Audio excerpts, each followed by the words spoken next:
जब हम बात कर रहे हैं चुनाव की तरफ बढ़ने की, तो चुनाव के समय चुनाव जैसी बात भी आ जाना चाहिए। हमारे अलावा जो दल हैं वो भी अपनी बात कहेंगे, हम भी अपनी बात कहेंगे।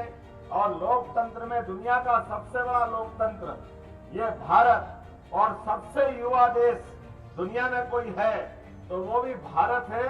और हमको अपना 21वीं शताब्दी का यशस्वी भारत का नेतृत्व सौंपना है। मुझे इस बात की प्रसन्नता है कि जब जनता के लिए जनता के द्वारा और जनता का शासन चुना जाना चाहिए, ये संविधान हमको अधिकार देता है। ऐसे में इस संविधान के द्वारा दिए गए अधिकार में जनता का आदमी चुना जाना जो पहला शब्द है, और दूसरा जनता के द्वारा, और तीसरा जनता के लिए, इन तीनों बातों को याद रखोगे तो आपको सारी बातें मिल जाएगी। इन सारी बातों के पीछे सार ये है, आप बताओ कोई भी कांग्रेस का नेता है, किसी पार्टी का नेता है, कोई इस बात के लिए नहीं कहेगा कि इस देश में सरकार बनाएंगे तो हमारे द्वारा अतीत की इस बात की माफी मांगी जाएगी कि नेपाल से हमारे संबंध खराब क्यों थे।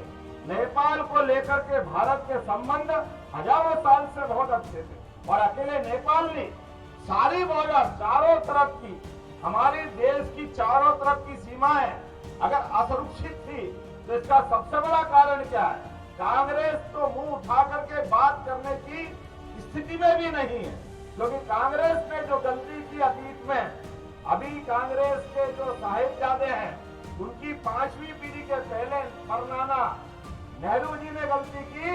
इस देश के अंदर 1 लाख किलोमीटर से ज्यादा जमीन आज भी चाइना के पास है।